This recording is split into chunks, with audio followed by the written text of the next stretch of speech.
In Georgia, there is a strange monument that has been erected called the Georgia Guidestones. Mysterious monument with a vital message, they say, for humanity. And all of this that I am delivering to you tonight, ladies and gentlemen, comes directly from the Rosicrucian Digest, the official magazine of the worldwide Rosicrucian Order. This article in the Rosicrucian Digest was written by Karl F. Hollenbach, Fraternitas Rosicrucia.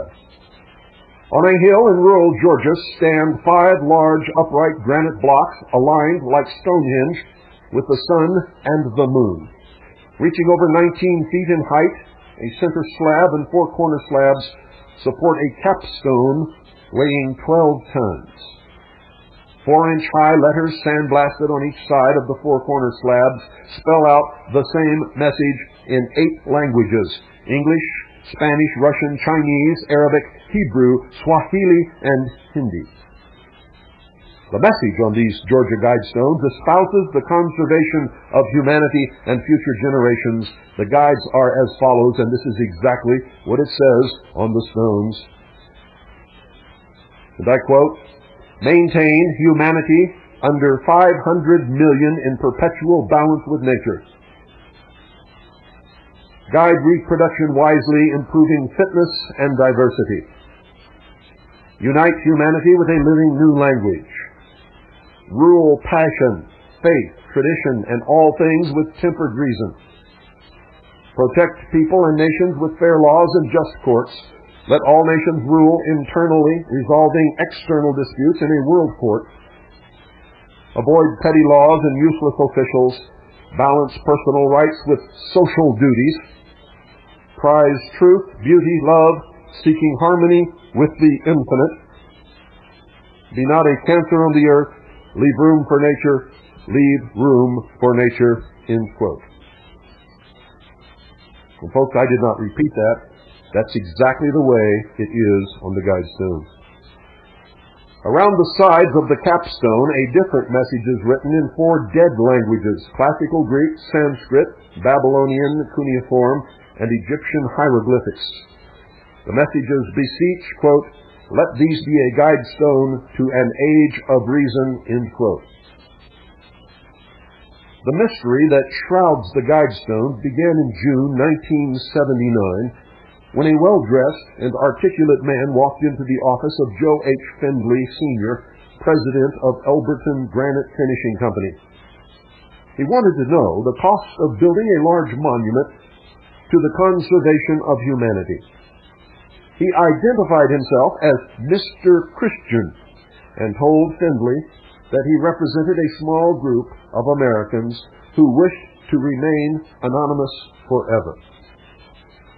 Findley told him that his was a wholesale company which didn't handle small individual orders.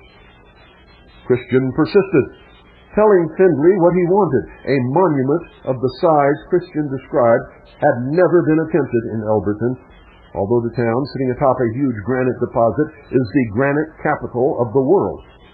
He further told Findley that his name, Christian, was a pseudonym with only a symbolic meaning. Findley became suspicious when Christian revealed his reasons for wanting the monument. He said he wanted a monument which he called a guidestone for the conservation of the world and to herald the coming age of reason. Now I will repeat this. To herald the coming age of reason.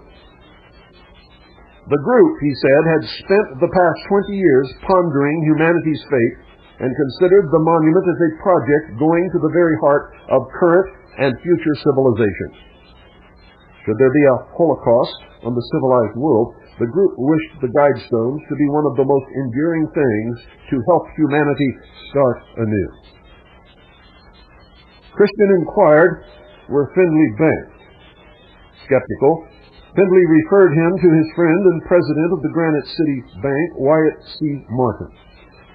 Identifying himself now as R.C.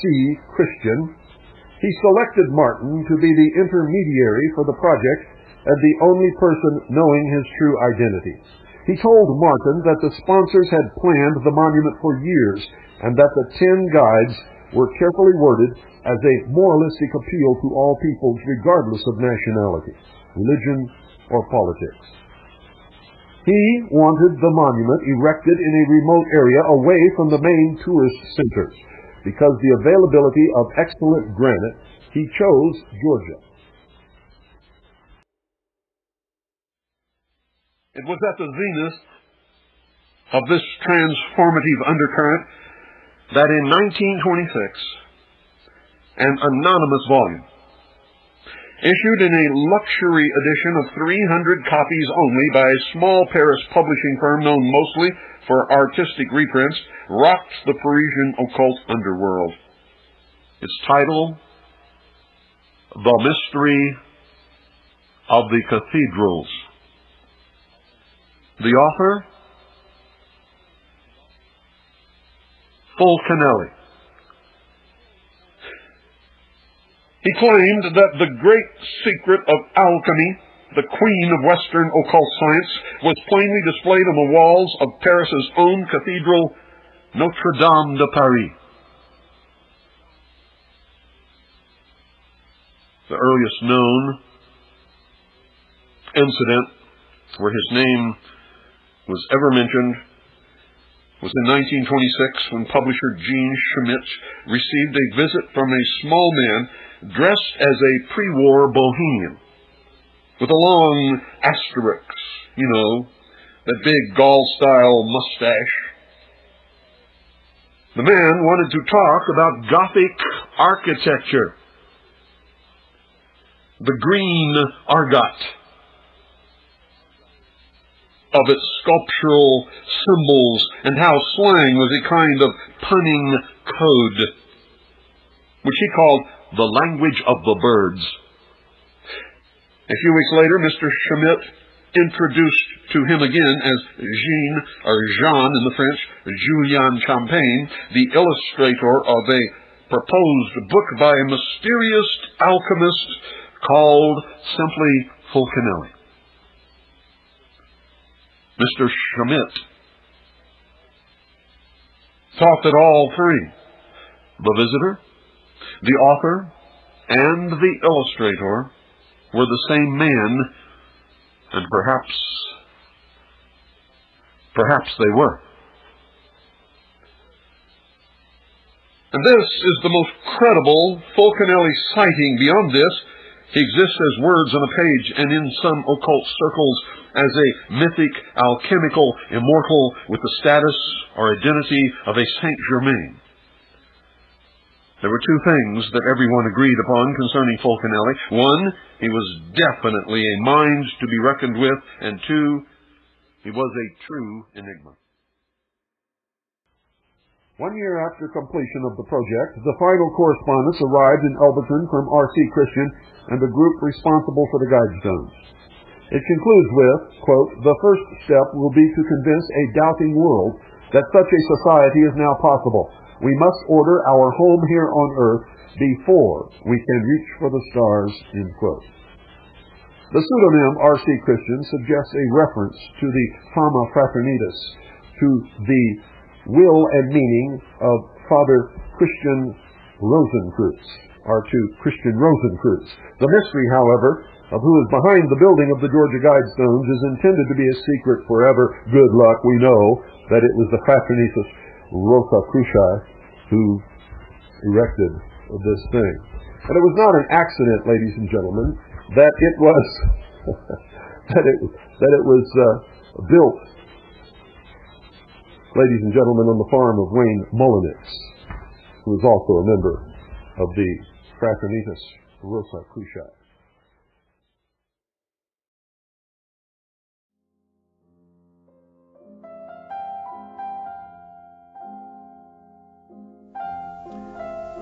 I'm hopeful. In fact, in a way, there is a level in me where this is all a charade, because I figure it's settled.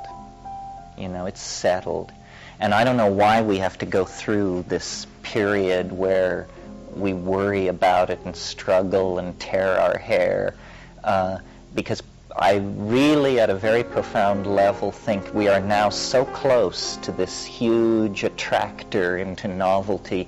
There's no way out of here. I mean, it's coming. Have to sort of reassure each other and hang together. This boat will make it. And my God, what's coming is as to nothing what has been. I mean, what's coming is turmoil and turbulence that will tax the faith of a saint in reasonable conclusions, because the whole world is going to undergo deconstruction.